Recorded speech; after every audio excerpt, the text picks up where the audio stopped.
بسم اللہ الرحمن الرحیم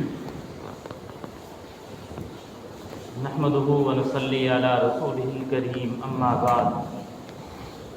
اعوذ باللہ من الشیطان الرجیم بسم اللہ الرحمن الرحیم والشمس تجری لمستقر لها ذلك تقدیر العزیز العلیم والقمر قدرناه منازل حتى عاد كالعرجون القديم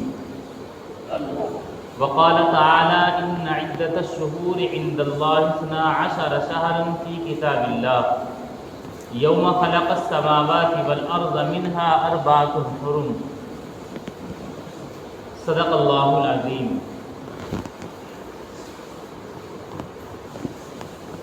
آج ذی الحجہ کی 25 تاریخ ہو چکی ہے۔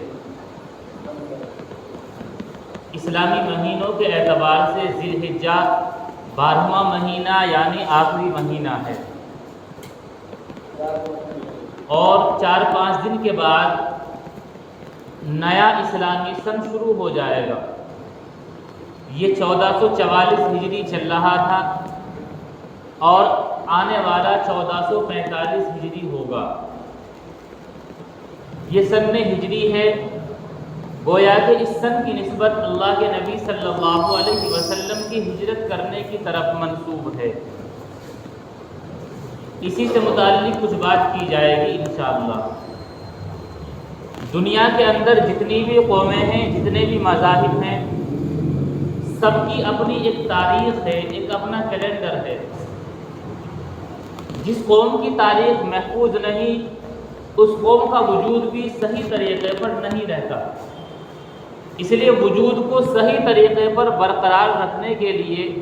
اپنی تاریخ اور اس تاریخ کا یاد ہونا، اس تاریخ کا جاننا، یہ سب چیزیں ضروری ہیں۔ دنیا میں جتنے بھی کیلنڈر رائج ہیں، جو تاریخیں چلتی ہیں، یا تو ان کا حساب سورج کے مطابق ہوتا ہے یا چاند کے مطابق ہوتا ہے۔ وہ تاریخیں، وہ مہینے، وہ سال سورج کے حساب سے چلیں یا چاند کے حساب سے چلیں، دونوں کی دلیل قرآن کریم کے اندر موجود ہے۔ اللہ تبارک و تعالیٰ نے فرمایا والشمس تجری لمستقر لها، سورج اپنے مستقر میں چلتا ہے، جو اس کی ایک جگہ ہے اسی جگہ میں چلتا ہے۔ جب ایک جگہ ہے، ایک ٹھکانہ ہے، تو ایک جگہ اور ٹھکانہ ہونے کی وجہ سے نہ تو سورج بڑا اور چھوٹا ہوتا ہے چاند کی طرح، اور نہ ہی اس کی روشنی دھیمی اور کم زیادہ، کبھی روشنی تیز معلوم ہو، کبھی نہ ہو، کبھی جلدی چھپ جائے، ایسا بھی نہیں ہوتا، چونکہ ایک ہی ٹھکانہ ہے، وہ بڑا چھوٹا بھی نہیں ہوتا۔ تو اسی کو فرمایا والشمس تجری لمستقر لها، سورج اپنے مستقر میں چلتا ہے،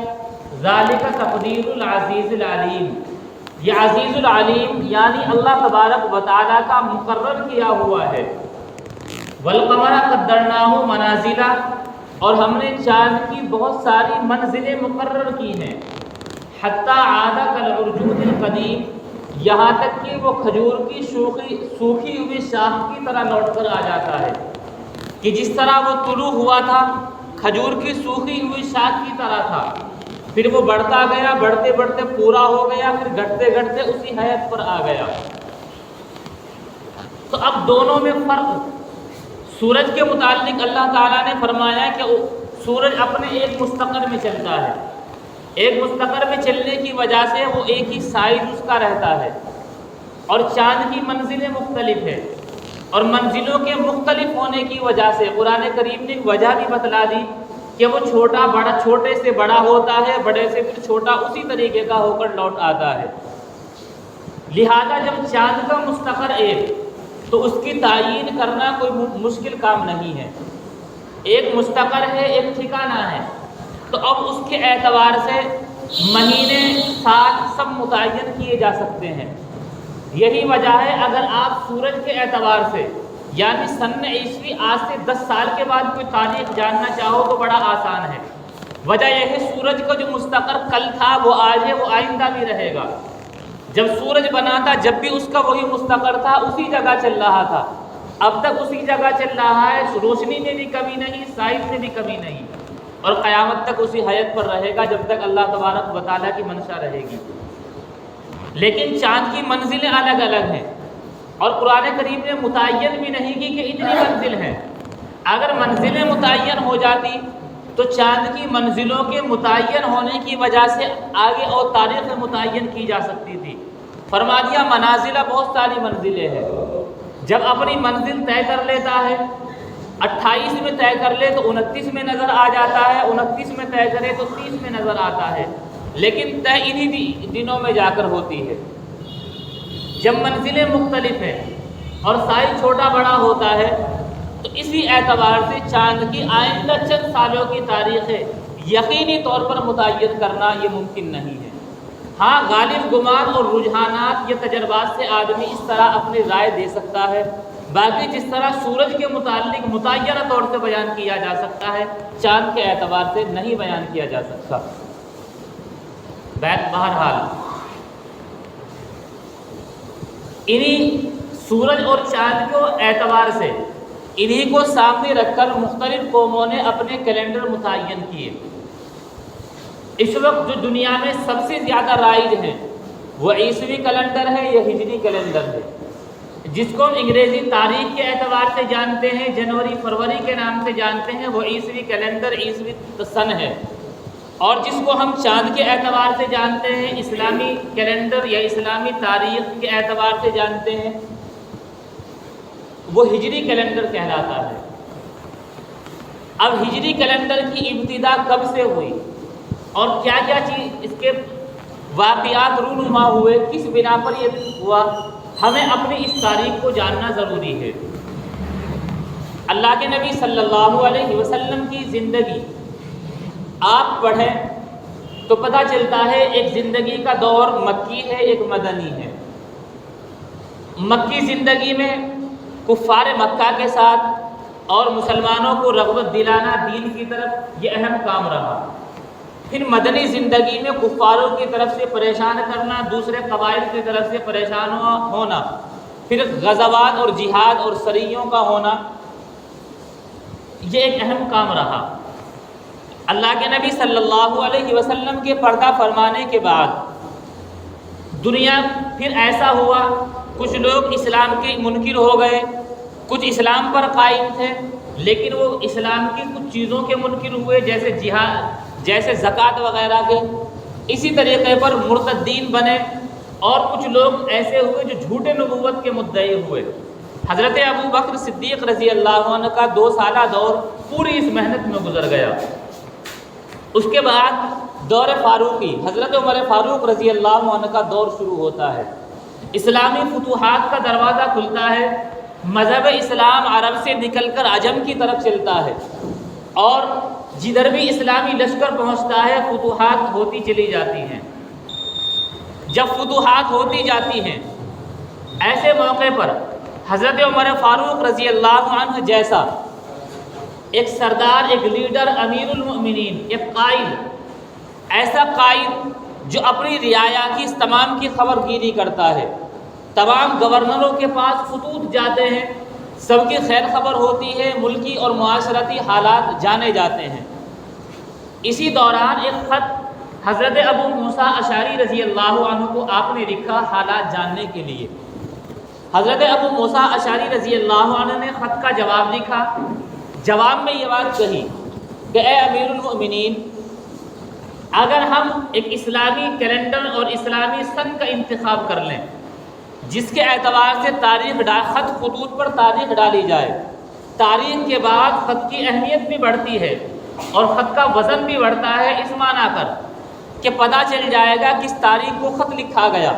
کس تاریخ میں جاری ہوا، کس تاریخ میں پہنچا، اور کس تاریخ میں چل کر اس خط پر اور اس خط کے اندر موجودہ حکم پر عمل ہوا۔ چنانچہ جب یہ خط حضرت عمر فاروق رضی اللہ عنہ کے پاس آیا، آپ نے پڑھا، پڑھنے کے بعد واقعی یہ ایسی جامع بات تھی کہ احساس ہوا کہ حقیقت میں یہ چیز تو ہونی چاہیے۔ حضرت عمر فاروق رضی اللہ عنہ نے منادی کرائی، بڑے بڑے صحابہ کرام کو بلایا۔ 30 جمادی الثانی سن 17 ہجری بروز جمعرات مسجد نبوی میں بڑے بڑے صحابہ کرام جمع ہوئے۔ حضرت عمر فاروق رضی اللہ عنہ نے اسلامی سن اور اسلامی تاریخ کی اہمیت، فضیلت، اس کے متعلق ایک بہت اچھی تقریر فرمائی۔ اور یہ تقریر فرمانے کے بعد جب ذہنوں میں یہ بات ہو گئی کہ حقیقت میں اسلامی تاریخ مرتب ہونی چاہیے، اس کا وجود ہونا چاہیے، اب صحابہ کرام سے رائے لی گئی کہ اب تاریخ اور کیلنڈر بنایا جائے گا، لیکن کس چیز کو معیار بنا کر اسلامی سن کا انتخاب کیا جائے اور اس کو شروع کیا جائے۔ صحابہ کرام اللہ کے نبی صلی اللہ علیہ وسلم کے صحبت یافتہ اور آپ کے تربیت یافتہ تھے۔ انہوں نے حقائق کے اندر غور کیا، اور غور کرنے کے بعد 4 رائے پیش ہوئی کہ ان 4 چیزوں میں سے کسی ایک کو معیار بنا کر کیلنڈر مرتب کر لیا جائے۔ پہلی رائے یہ تھی کہ اللہ کے نبی صلی اللہ علیہ وسلم کی ولادت اور پیدائش سے اسلامی کیلنڈر کا آغاز ہو۔ دوسری رائے یہ تھی کہ اللہ کے نبی صلی اللہ علیہ وسلم کو جب نبوت ملی وہ نبوی کیلنڈر بنایا جائے، کہ نبوت سے کیلنڈر کا آغاز ہو، نبوت کو معیار بنا کر۔ تیسری رائے یہ پیش ہوئی کہ اللہ کے نبی صلی اللہ علیہ وسلم نے جب ہجرت کی، اس ہجرت کو معیار بنا کر کیلنڈر مرتب کیا جائے۔ اور چوتھی رائے یہ پیش ہوئی کہ اللہ کے نبی صلی اللہ علیہ وسلم جب دنیا سے آپ نے پردہ فرمایا، آپ کا پردہ فرمانا اور آپ کی وفات کو معیار بنا کر ایک کیلنڈر مرتب کیا جائے۔ چاروں رائوں پر غور کیا گیا، اس کے مثبت اور منفی ہر طرح کے پہلو کو سمجھا گیا۔ غور کیا گیا کہ اگر ولادت کو معیار بنایا جائے یا آپ کی نبوت ملنے کو معیار بنایا جائے، یہ وہ زمانے ہیں کہ ابھی تک لوگ آپ کے ہاتھ پر ایمان نہیں لائے تھے، لہذا اس تاریخ کا، اس دن کا متعین کرنا یقینی نہیں ہے۔ لہذا کیلنڈر کی بنیاد ایک غیر یقینی چیز تاریخ پر اور غیر یقینی دن کے اوپر ہو، یہ بہتر نہیں ہے، اس لیے یہ 2 رائے چھوڑ دی گئی۔ آگے 2 رائے بچی، جو چوتھی رائے تھی کہ آپ کی وفات کو معیار بنا کر کیلنڈر مرتب کیا جائے۔ اس پر غور کیا گیا تو یہ بات سامنے آئی کہ اللہ کے نبی صلی اللہ علیہ وسلم کی تاریخ وفات، یعنی آپ کے پردہ فرمانے والی تاریخ، یہ ہر مسلمان کے لیے غم کی تاریخ ہوگی، غم کا دن ہوگا۔ اسلامی کیلنڈر کو ایک غم کی تاریخ پر کو بنیاد بنا کر کیا جائے تو جو ہی نیا سال آئے گا تو ہر مسلمانوں کے دل پر جیسے یہ سال آئے گا، اس کی یاد آئے گی تو ایک غم تازہ ہوگا، لہذا اس کو بھی چھوڑ دیا جائے، نہیں تو ہر سال مسلمان غم میں مبتلا ہوں گے۔ معیار بنایا گیا آپ کی ہجرت کو۔ وجہ یہ رہی کہ ہجرت سے پہلا دور اور ہجرت کے بعد کا دور، ان میں اتنا بڑا فرق ہے کہ ہجرت کے بعد ہی حق اور باطل کے درمیان فرق شروع ہوا اور حق کا باطل کے اوپر غالب آنا شروع ہوا۔ چنانچہ آپ کو اسلامی تاریخ معلوم ہے کہ ہجرت کے کچھ دنوں کے بعد ہی سال گزرا تھا کہ غزوہ بدر ہوا، غزوہ احد ہوا، اور یہ غزوات ہوتے چلے گئے، اور ہر غزوات میں اللہ تبارک و تعالیٰ نے مسلمانوں کو فتح عطا فرمائی، اسلام اپنے فتح کے پرچم لہراتا رہا۔ تو گویا کہ اسی ہجرت کے واسطے اسلام کی فتوحات کا دروازہ کھلا۔ اس ہجرت کو معیار بنا کر کیلنڈر مرتب کیا جائے، اس ہجرت کو معیار بنایا گیا اور اسلامی کیلنڈر کو ترتیب دی گئی۔ ساری رائوں میں اگرچہ ان سے ہٹ کر بھی اور رائے ہو سکتی تھی، لیکن یہ ایک ایسی رائے تھی، اگرچہ کچھ لوگوں کو اس پر اعتراض بعد میں یہ ہوا کہ ہجرت کی تاریخ تو مسلمانوں کی بے سر و سامانی کے عالم کو درساتی ہے کہ مسلمانوں نے جب ہجرت کی تھی تو کیسا عالم تھا کہ بے سر و سامانی کے عالم میں مکہ المکرمہ چھوڑنے پر مجبور ہوئے۔ لیکن یہ ایسی ہی بات ہے جس طریقے پر صلح حدیبیہ ہوئی، اگرچہ بظاہر مسلمانوں نے دب کر صلح کی تھی، لیکن یہ دب کر صلح کرنا اللہ تبارک و تعالیٰ نے اس کے پیچھے بڑی فتح کو چھپا رکھا تھا، اور اتنی بڑی فتح تھی کہ جس کی خوشخبری اللہ تبارک و تعالیٰ نے قرآن کریم کے اندر بیان فرمائی، انا فتحنا لک فتحا مبینا، کہ ہم نے آپ کو فتح مبین اور کھلم کھلی فتح عطا فرما دی۔ اسی طریقے پر یہ ساری کی ساری فتوحات اسی ہجرت میں چھپی ہوئی تھی کہ جیسے ہی آپ نے ہجرت فرمائی، اگرچہ بے سر و سامانی کے عالم میں تھے اور اس قدر مظلوم یہ شخصیت تھی کہ کہ مکہ المکرمہ میں کوئی ظاہری سہارا باقی نہ رہا اور مکہ المکرمہ چھوڑا اور مدینہ منورہ کی جانب ہجرت فرمائی۔ اور اسی ہجرت فرمانے کے بعد اللہ تبارک و تعالیٰ نے فتوحات کے دروازے کھولے اور اسلام کو سربلندی نصیب ہوتی چلی گئی۔ بہرحال اس پر تمام صحابہ کرام کا اتفاق ہوا کہ ہجری کیلنڈر کو یعنی اسلامی کیلنڈر کو جو معیار بنایا جائے گا وہ ہجرت کو سامنے رکھ کر ہجرت کو معیار بنا کر ترتیب دیا جائے گا۔ پھر اگلی رائے یہ ہوئی کہ سال کا انتخاب تو ہو گیا، اب مہینوں کی ترتیب کس اعتبار سے ہو؟ سب سے پہلا مہینہ اسلامی سن میں کون سا ہو؟ پہلی رائے ہوئی کہ رجب المرجب کا مہینہ پہلا ہو، دوسری رائے ہوئی کہ رمضان المبارک کا مہینہ پہلا ہو، اس کے ذریعے سے اسلامی سال شروع ہو، تیسری رائے محرم الحرام کی ہوئی، چوتھی رائے ربیع الاول کی ہوئی۔ رجب المرجب کے متعلق رائے پیش ہوئی کہ رجب المرجب کو پہلا مہینہ بنایا جائے کہ چونکہ رجب کے متعلق مشہور ہے کہ اسی میں آپ کو معراج ہوئی۔ دوسری رائے پیش ہوئی کہ رمضان المبارک کو معیار بنا کر پہلا مہینہ رمضان المبارک کو رکھا جائے، وجہ یہ ہے کہ اسلامی مہینوں میں سب سے زیادہ عظمت والا مہینہ رمضان المبارک ہے، اور یہ وہ مہینہ ہے جس میں پورا قرآن کریم پوری ایک ہی رات میں لوح محفوظ سے آسمان دنیا پر نازل ہوا۔ تیسری رائے تھی کہ محرم الحرام کو پہلا مہینہ رکھا جائے، چوتھی رائے تھی کہ ربیع الاول کو پہلا مہینہ رکھا جائے، چونکہ ربیع الاول میں ہی اللہ کے نبی صلی اللہ علیہ وسلم جب ہجرت کر کے آئے تو ربیع الاول میں ہی مدینہ منورہ میں داخل ہوئے۔ ان میں زیادہ غالب اور راجح رائے محرم الحرام کی بنی۔ وجہ یہ ہے کہ محرم الحرام یہ حرمت اور عظمت والا مہینہ ہے، اس لیے عظمت کا معیار یہ ہے کہ اس کو پہلا رکھا جائے۔ دوسری وجہ یہ تھی کہ جب حاجی لوگ حج پر جاتے ہیں، ذی الحجہ میں 12 ذی الحجہ کو حج سے فارغ ہوئے، 13، 14، 15 میں بھی اگر وہ وہاں سے چلے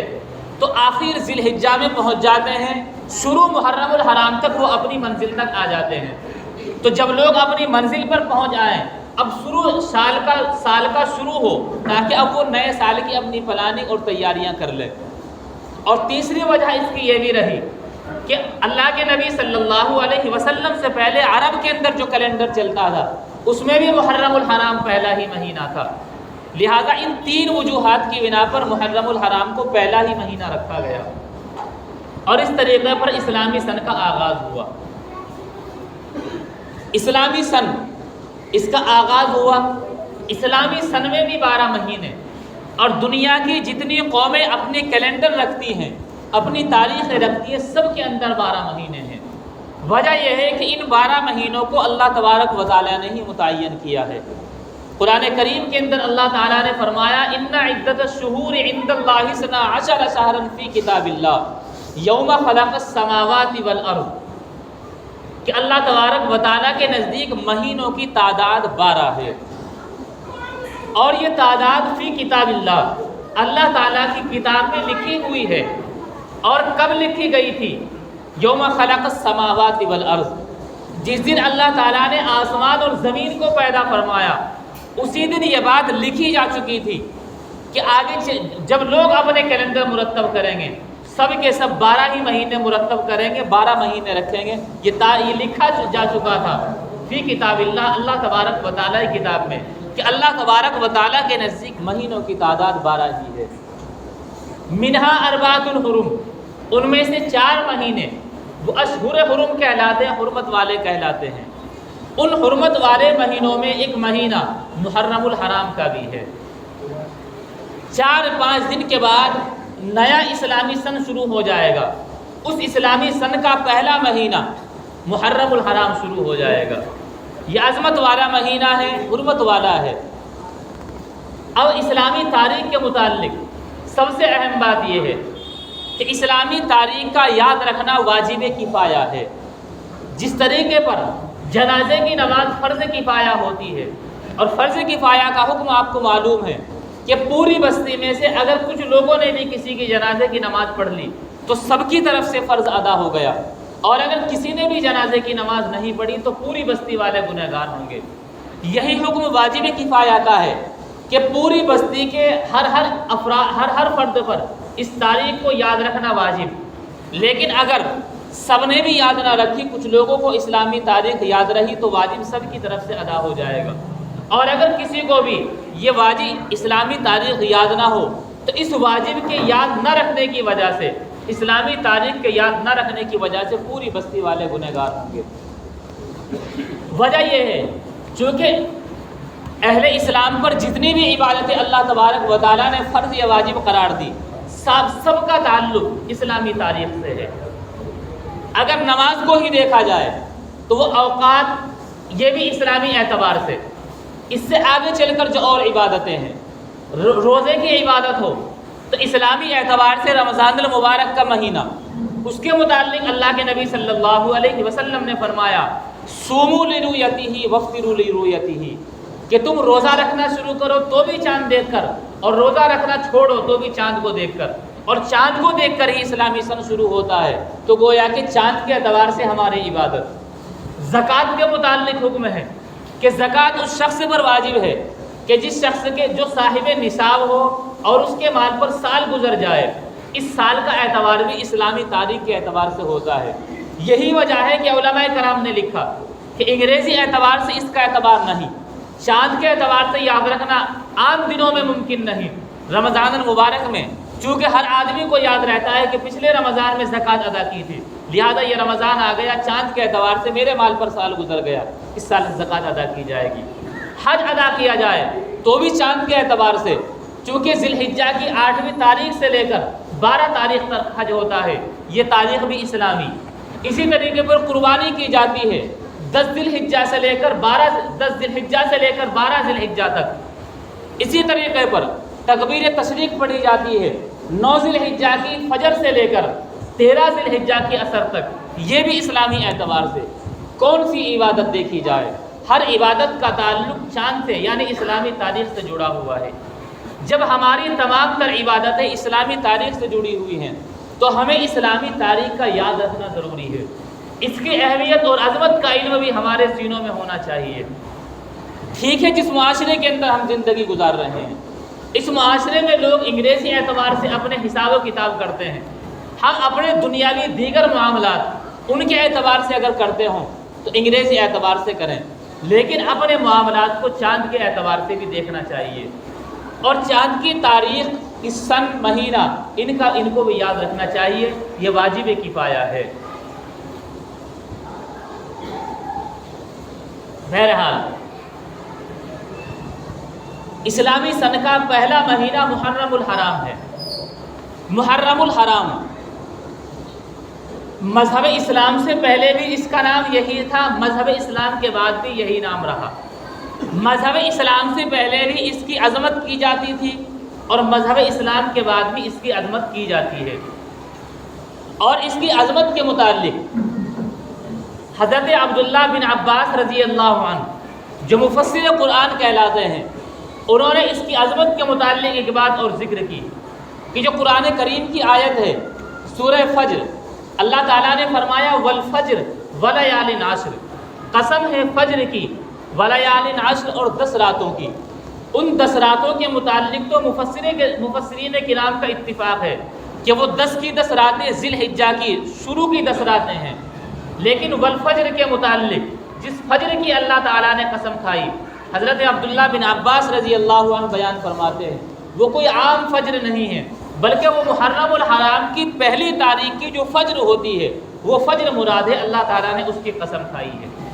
تو اسلامی تاریخ میں پہلا مہینہ محرم الحرام ہونے کی جو وجوہات ہیں، ان میں ایک وجہ یہ بھی ہے جو حضرت عبداللہ بن عباس رضی اللہ عنہ نے بیان کی کہ جس فجر کی اللہ تعالیٰ نے قسم کھائی ہے وہ محرم الحرام کی پہلی تاریخ کی فجر ہے،